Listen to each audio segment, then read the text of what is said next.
السلام عليكم. أعوذ بالله من الشيطان الرجيم. بسم الله الرحمن الرحيم. الحمد لله رب العالمين الرحمن الرحيم مالك يوم الدين. إياك نعبد وإياك نستعين.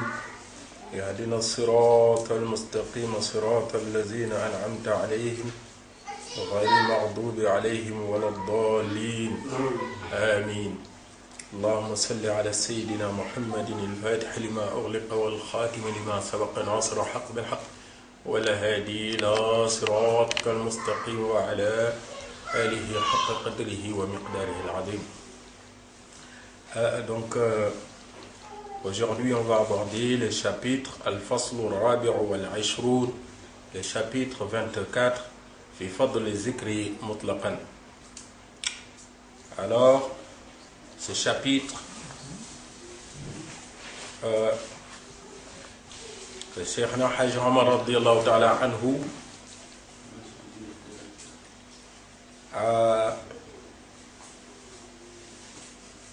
dans ce chapitre, Cheikh Hajj Omar radiyallahu anhu, il a abordé les faveurs, les avantages, les mérites qui se trouvent dans le zikr. Ces mérites en général, qu'est-ce qu'il y a comme avantage? في فضل الذكر مطلقا وفوائده والحث عليه والترغيب فيه من غير تعرض للاجتماع له والجهر به وغيره. Alors ce zikr que l'on fait sans que l'on soit obligé d'être en groupe, ce zikr que l'on fait sans que l'on soit obligé de le dire à haute voix, ce zikr que l'on fait alors qu'on est seul physiquement, mais on est connecté avec Allah subhanahu wa ta'ala. On est connecté à la hadratul ilahiyya. Masha'Allah, c'est de ça dont il veut parler aujourd'hui. Fa'aqulu wa billahi ta'ala at-tawfiq wal hadi bimannihi ila sawa'i at-tariq. Alors, il dit et il s'appuie sur Allah subhanahu wa ta'ala, c'est lui qui guide et c'est lui qui favorise tout ce que l'on peut être amené à faire. Alors, اعلم أن الذكر أشرف العبادات لأن سائر العبادات تنقضي بانقضاء الدنيا إلا ذكر الله تعالى. Il dit que le zikr est le plus important parmi toutes les formes d'adoration. Parce que c'est le seul parmi tous les aspects qu'on peut utiliser pour adorer Allah subhanahu wa ta'ala qui ne s'arrête pas après dunya, qui ne s'arrête pas après la mort. Donc aussi bien que nous en faisons ici dans dunya, eh bien les élus, ceux qui seront, masha'Allah, eh bien accueillis au paradis, vont continuer aussi à faire du zikr. C'est pour ça qu'il dit que c'est le plus noble parmi les formes d'adoration. Parce qu'à la fin du monde, il n'y aura plus de prière, il n'y aura plus de pèlerinage à la Mecque, il n'y aura plus de Ramadan, il n'y aura plus de zakat, mais le zikr va continuer. On se rappelle même dans Surat An-Nun wal Qalam, alors que certains, quand ils seront devant Allah Yawm al-Qiyamah, on leur dira: faites sujoud, prosternez-vous. Ils vont essayer, mais ils n'arriveront pas. C'est comme s'il y avait du bois ou du béton, masha'Allah, au niveau de leur colonne vertébrale. Ils n'arriveront pas à se prosterner devant Allah subhanahu wa ta'ala. Alors, Cheikh Hajj Omar radiyallahu anhu, il dit وفي لوامع الأنوار في الأدعية والأذكار, dans un livre qui s'appelle لوامع الأنوار في الأدعية والأذكار لشهاب الدين أحمد بن حجر العسقلاني. Ce livre qui a été rédigé par Al-Asqalani Ibn Hajar, qui s'appelle, mais on l'appelle aussi Al-Asqalani radiyallahu ta'ala anhu. Il faisait partie des ulama de la Ummah, de l'islam. Radiyallahu ta'ala anhu, annahum ya'ni ahlul jannah. Alors, qu'est-ce qu'il dit Ibn Hajar? Ibn Hajar, il dit que les gens du paradis, mudawmuna ala zikrillahi ta'ala, ils vont continuer à faire du zikr fiha au paradis. لأن سائر العبادات تنقضي بانقضاء الدنيا. Alors toutes les autres formes d'adoration vont s'estomper à la fin de dunya. إلا ذكر الله تعالى فإنه لا ينقضي. Le zikr ne s'arrête pas. Donc le zikr que tu fais, que tu sois en train de faire ton wird, que tu sois en train de faire ta wazifa, que tu sois en train de faire haylala hadrat juma, ou que tu sois en train de faire un parmi les azkar, alors dis-toi bien que ce que tu es en train de faire, masha'Allah, si Allah il te donne la chance de rentrer au paradis, tu vas continuer à le faire. فإنه لا ينقضي بل هو مستمر للمؤمنين. Les croyants vont continuer à faire le zikr fi dunya wal akhirah, aussi bien ici sur terre que après la mort. Ja'alana Allahu min al-dhakirin. Cheikhna Hajj Omar radiyallahu anhu, il dit qu'Allah il fasse que l'on soit parmi ceux qui font du zikr, al-faizin, ceux-là qui auront le succès, al-farihin, ceux qui seront dans la joie, al-mutma'innin, ceux-là qui auront les cœurs apaisés, al-lazina, ceux-là qui la khawfun alayhim wa lahum yahzanun, ils n'auront pas de crainte, ils n'auront pas peur. Qu'Allah il fasse que l'on soit parmi ces gens-là. Wa qala ba'du kalam kathir. Alors, il dit aussi que on cite, on dit souvent wa qad ruya anna ahla al-jannati yulhamuna al-hamda wa at-tasbih kama yulhamuna an-nafs. Alors, il a été rapporté aussi que les gens du paradis, ils disent Alhamdulillah et ils disent Subhanallah comme nous respirons. Vous voyez qu'on ne peut pas vivre sur terre sans respirer. On peut peut-être s'abstenir de respirer quelques secondes. Mais aussitôt après, on le sent. On sent la nécessité de respirer, sinon on va s'étouffer et on risque de mourir. Alors, les gens du paradis, comme nous respirons, c'est comme ça que eux ils disent Alhamdulillah, c'est comme ça que eux aussi ils disent Subhanallah. Donc pour vous dire que tout le temps ils font du zikr. Parce que nous, on ne peut pas, même quand nous dormons, nous respirons. Même quand nous mangeons, nous respirons. Même quand, quel que soit ce que nous faisons, quelle que soit notre occupation, nous continuons à respirer. Donc les gens du paradis aussi, que ce soit, au fait, même au paradis, il n'y a pas le temps comme c'est le cas ici. Ici, on a tantôt il fait chaud, tantôt il fait froid. Parfois c'est le jour, parfois c'est la nuit. Au paradis, il n'y a pas le jour, il n'y a pas la nuit. C'est un temps, un beau temps, tout le temps.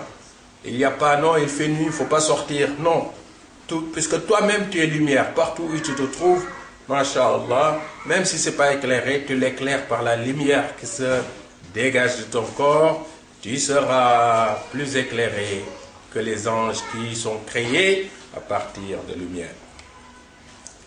Donc, quel que soit le temps, les gens du paradis, eh bien, tabarakallah, ils font le zikr parce que ils le font comme nous ici sur terre, nous respirons.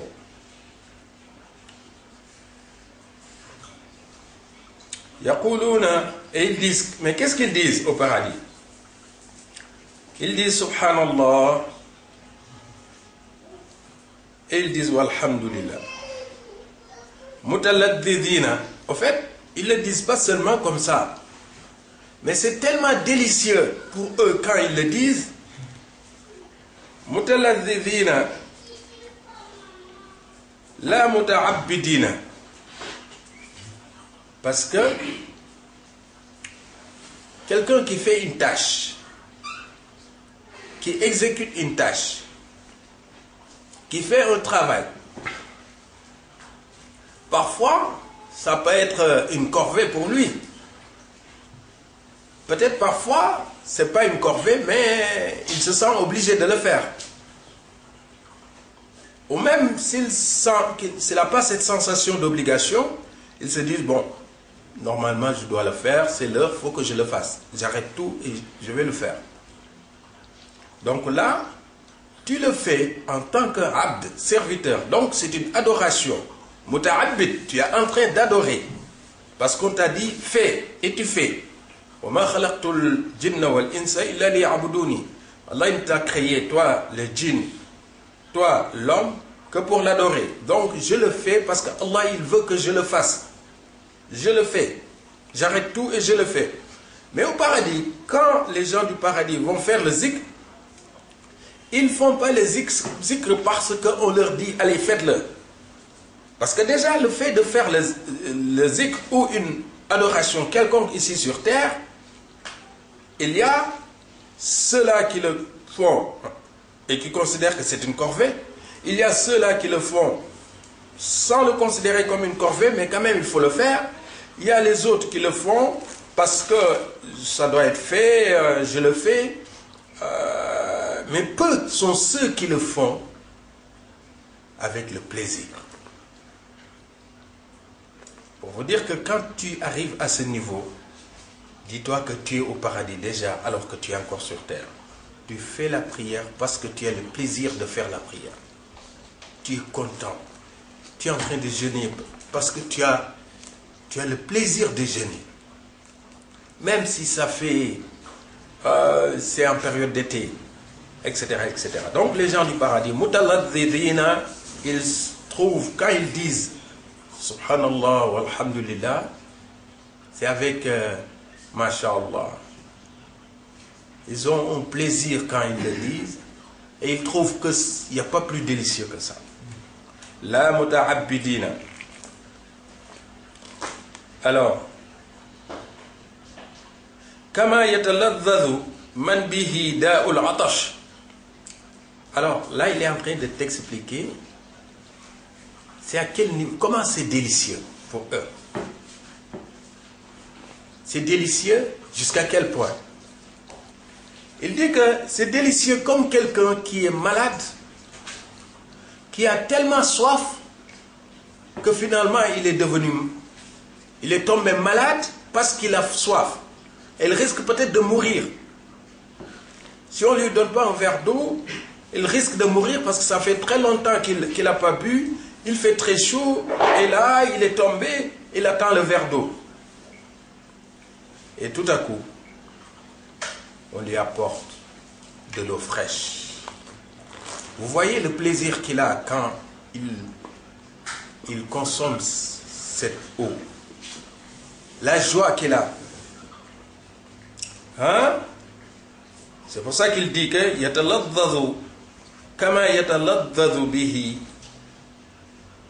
kama yataladhdhadhu man bihi da'ul atash bil ma'il barid. Alors on lui donne un verre d'eau, de l'eau fraîche, et il se redresse. Il prend le verre d'eau, il met dans sa bouche, il commence à boire. En ce moment-là, le plaisir et la joie qu'il a dans son cœur, il n'y a qu'Allah subhanahu wa ta'ala qui le sait. Alors il dit que les gens du paradis, quand ils disent subhanallah, walhamdulillah, alors le plaisir qu'ils ont, c'est comparable au plaisir qu'a pu avoir celui-là qui avait fait, ou même parfois un plaisir plus élevé, qui a atteint un niveau plus élevé, une joie qui a atteint un niveau plus élevé. وقال الإمام فخر الدين الرازي. Alors, Al-Razi, qu'est-ce qu'il dit, radiyallahu ta'ala anhu, fi Asrar al-Tanzil. Il a écrit un livre qui s'appelle Asrar al-Tanzil, les secrets de la révélation. اعلم أن جميع الطاعات تزول يوم القيامة. Toutes les autres formes d'adoration s'arrêtent le jour de la résurrection.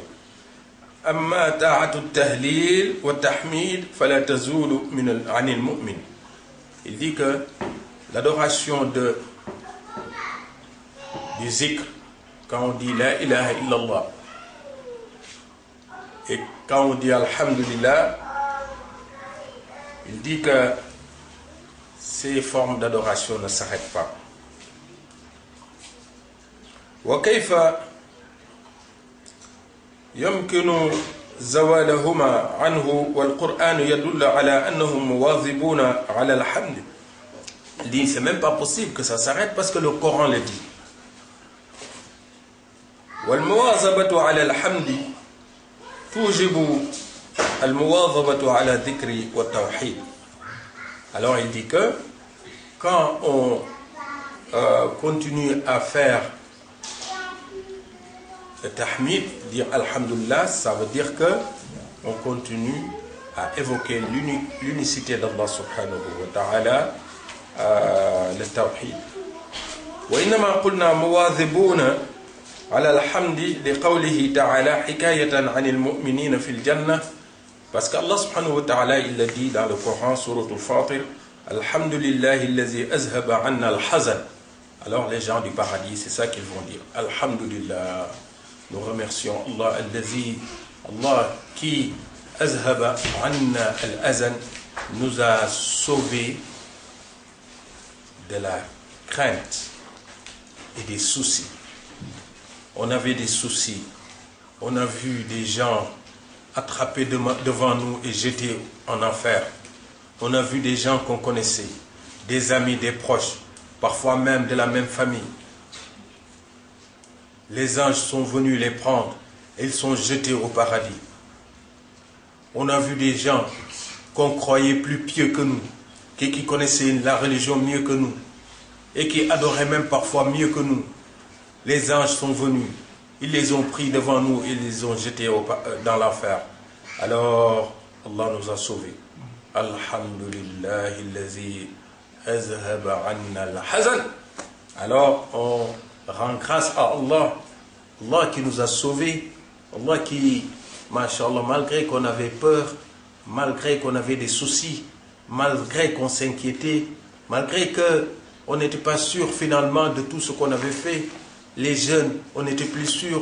Les prières, on n'était plus sûr parce qu'on a vu quelqu'un qui priait plus que nous et qui a été jeté en enfer. Le pèlerinage, on n'était plus sûr parce qu'il y a quelqu'un qui a fait le pèlerinage en même temps que nous et qui a été jeté en enfer. Le ramadan, on n'était plus sûr.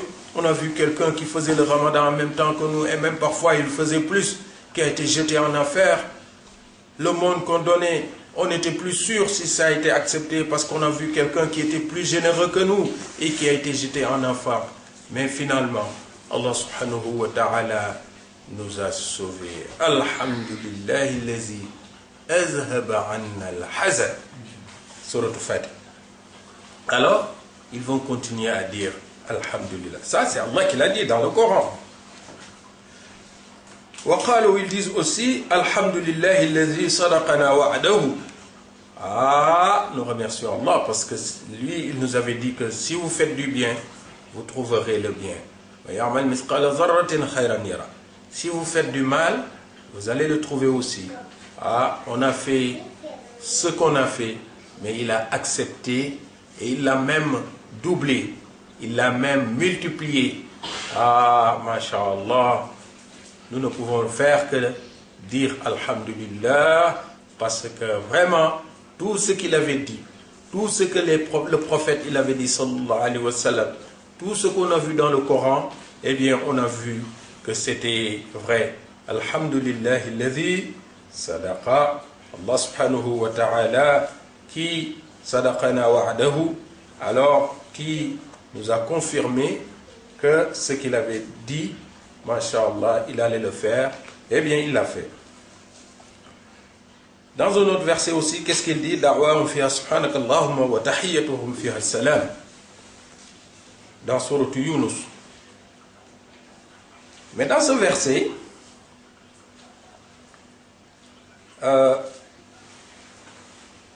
il y a un commentaire qu'ils ont fait. Bon, toujours on est en train de parler de zikr. Peut-être qu'on n'aura pas le temps d'aborder le zikr dans toutes ses dimensions et dans toute sa diversité. Mais déjà au niveau de l'introduction, on voit que c'est quelque chose qui est très important. Quand tu es en train de faire du zikr, ce que tu es en train de faire, c'est pas quelque chose qui est banal. C'est pas seulement une bouche qui s'ouvre, une langue qui s'agite, des mots qui sortent parce que prononcés. C'est pas seulement ça. Le zikr que tu fais, oui, ta bouche s'ouvre, ta langue s'agite, des mots sortent, mais c'est pas comme tous les mots. Des mots qui sont plus précieux que de l'or. Parce que quoi? Parce que apprécié par Allah subhanahu wa ta'ala, des mots qui font plaisir à Allah subhanahu wa ta'ala, des mots quand tu le dis, Allah subhanahu wa ta'ala te considère comme si vous étiez assis ensemble. Des mots, lorsque tu les prononces, il y a des anges qui viennent et qui s'assoient à côté de toi. Des mots, lorsque tu les prononces, il y a des êtres que peut-être tu ne vois pas. Et que peut-être un jour tu pourras voir. Oui, parce qu'on évolue dans le zikr. Comme dans Dunya, on évolue, vous voyez, dans l'administration, dans la fonction publique. Eh bien, il y a de l'évolution. Un fonctionnaire, il évolue. Quand on est dans une boîte, une entreprise, on évolue, etc., etc. Alors, dans le zikr, walillahi mathalul a'la, alors on évolue encore plus. Et de façon même, masha'Allah, incomparable. Alors plus tu évolues, plus tu sens des choses, plus tu vis des choses, plus tu peux acquérir certaines réalités spirituelles. Des réalités que tu ne peux pas expliquer en parlant. Des réalités que tu ne peux pas faire ressentir à quelqu'un qui ne les vit pas. Oui, c'est ça la haqiqatul muhammadiyya sallallahu alayhi wa sallam. Alors, mais qu'est-ce qu'il dit à partir de ce verset? La ilaha illa huwa lahul hamdu fil ula wal akhirah.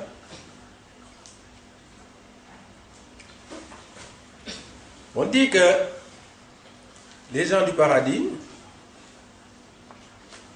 quand ils veulent quelque chose, quand ils ont faim, quand ils veulent manger, ils disent Subhanakallahumma. Comme ici, par exemple, c'est l'heure du déjeuner, on a faim, l'heure du dîner, on a faim, on se lève, réveille le matin, on veut prendre le petit déjeuner. Voilà, on rentre dans la cuisine, etc., etc. On mange pour manger. Mais au paradis, il n'y a pas de cuisine. Au paradis, barakallah, vous voyez ici en France, tout est, voilà, les frigos, s'il n'y avait pas les frigos, ça va être compliqué. Voilà. Même dans d'autres pays, tels qu'en Afrique, on cuisine au jour le jour. Bon, ici, on congèle, etc. pour manger, les micro-ondes, tout ça. Parfois, on mange un plat, on le remange. Mais au paradis, il n'y a pas de cuisine déjà. Alhamdulillah. Mais comment on fait pour manger au paradis? on fait du zikr pour manger. Mais quel zikr on dit? Subhanakallahumma, c'est l'heure du manger. On a faim, on dit Subhanakallahumma. Alors, il y a un plat qui va venir, une table même. Une table qui va venir.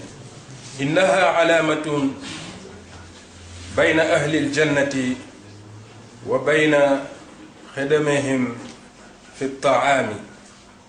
Fa iza aradu at-ta'ama qalu subhanaka Allahumma. Les gens du paradis avec ceux qui s'occupent de leur service, quand ils veulent manger, ils disent subhanaka Allahumma. Fa yahduruna lahum في الوقت ما يشتهون على الموائد. Alors, ils ont sur la table tout un coup tout ce qu'ils veulent. Tout ce qu'ils veulent. Une table garnie. Mais est-ce que tu connais la dimension de cette table? كل مائدة ميل في ميل. Donc 1 kilomètre sur 1 kilomètre. Vous voyez? Ce n'est pas nos petites assiettes là de même pas 30 cm de diamètre, 20 cm de diamètre. Une table garnie, une table au paradis, c'est l'heure du manger. Meilun fil mil. Donc à peu près 1 km sur 1 km. Ala kulli ma'idatin. Alors j'imagine quelqu'un qui est gourmand comme moi, comment il va se comporter. Ala kulli ma'idatin sab'una alf sahfa. Alors sur chaque table, il y a 70 000 plats. Parce que quand on parle du paradis, on croit que c'est quelque chose qui est impossible. Il y a 70 000 plats. Mais attention, au paradis, on n'a pas nos petits corps là, chétifs, petits, non. Au paradis, on a un corps de... On a presque 30 mètres de hauteur. 30 mètres, c'est quoi? C'est un immeuble presque de 10 étages. Un immeuble de 10 étages. Parce que chaque étage, ça fait 3 mètres. Donc 10 étages, ça fait à peu près 30 mètres. C'est cette hauteur-là que tu vas avoir. Donc quelqu'un qui a presque 30 mètres, donc il a intérêt pour manger d'avoir une table bien garnie. Mais alhamdulillah rabbil alamin, qu'Allah il nous l'accorde, Inch'Allah. Fi kulli safhatin alwanun min at-ta'am. Il y a tous les plats, tous les repas, des plats. Vous voyez ici dans chaque pays, qu'est-ce qu'il y a comme diversité en matière de gastronomie. Alors il y a tous les plats. Alors tu manges ce que tu veux. Et quand ils auront fini de manger, qu'est-ce qu'ils disent? Ils disent Alhamdulillah. Et tout repart. C'est pour ça que dans ce verset, il dit Da'wahum fiha subhanakallahumma wa tahiyyatuhum fiha salam wa akhiru da'wahum anil hamdulillahi rabbil alamin. Donc voilà, voyez, on peut dire beaucoup de choses sur le zikr. On n'est même pas rentré sur la discipline qu'il faut pendant le zikr. Comment se comporter quand on est en train de faire le zikr, parce que on ne se comporte pas n'importe comment, on ne s'assoit pas n'importe comment quand on fait le zikr. Est-ce qu'on a le droit de manger pendant qu'on fait le zikr? Est-ce qu'on a le droit de boire pendant qu'on fait le zikr? Ça m'est arrivé l'autre jour parce que j'ai vu dans le fil kitab annahu, que le disciple, quand il fait le zikr, il ne doit pas manger. Je me suis dit, mais ça c'est logique. On ne peut pas faire le zikr et manger ou boire. Mais attention, vous savez, les ulama, tout ce qu'ils disent, tout ce qu'ils écrivent, il y a une raison. Alors l'autre jour, je voulais terminer mon zikr et je voulais jeûner le lendemain. Et c'était presque l'heure de Fajr. Alors j'hésitais entre prendre le suhoor, ce qu'on appelle khad, manger avant de débuter le jeûne. Est-ce que je dois manger ou est-ce que je dois continuer à faire le zikr. Parce que si je continue à faire le zikr, je pourrais terminer avant Fajr, mais je n'aurai pas le temps de manger. Mais si je mange, eh bien, j'aurai juste le temps de manger, je ne pourrai pas faire le zikr. Donc, je ne peux pas faire les deux. Alors, c'est en ce moment-là que je me suis rappelé de ce qui a été dit. Qu'on ne peut pas faire le zikr et manger en même temps. Alors, qu'est-ce qui s'est passé? Ben, j'ai ajourné le zikr et j'ai mangé parce que c'était... Alhamdulillah Rabbil Alamin. Vous voyez que la religion, c'est la facilité. Il ne faut pas trop se fatiguer, se dire, s'imposer des choses. Allah subhanahu wa ta'ala, c'est la facilité. Yuridu Allahu bikumul yusra wa la yuridu bikumul usra. C'est très important. Rasul sallallahu alayhi wa sallam, à chaque fois que se présentaient deux cas, un difficile, l'autre, il prenait toujours le cas le moins difficile et le plus simple, c'est ça l'islam. Et c'est ça la tariqa aussi, c'est ce que nous a appris Cheikh Al-Hajj radiyallahu ta'ala. Donc on va s'arrêter là. Peut-être qu'on va revenir sur le zikr pour la discipline, tout, puisqu'il y a beaucoup de choses qui ont été dites dans le zikr. Cheikh Al-Hajj radiyallahu l'a bien développé. Dans Fakihatul Tulab aussi, Cheikh Al-Hajj radiyallahu anhu. Tous les mashayikh, ils ont bien parlé de zikr, c'est très important. On fait le zikr, mais on ne sait pas ce qu'on fait. C'est quoi? On a de l'or, on a un trésor entre les mains, mais on ne sait pas sa valeur.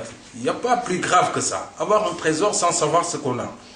Alors, c'est pour ça qu'on dit que vaut mieux ne pas l'avoir et aller le chercher plutôt que de l'avoir.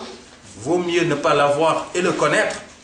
Dans ce cas, on va aller le chercher plutôt que de l'avoir sans le connaître en l'ignorant, en courant le risque de le perdre un jour.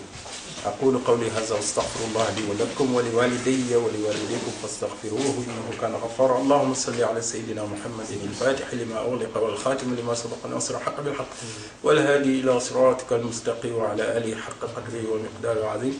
إن الله وملائكته يصلون على النبي يا أيها الذين آمنوا صلوا عليه وسلموا تسليما.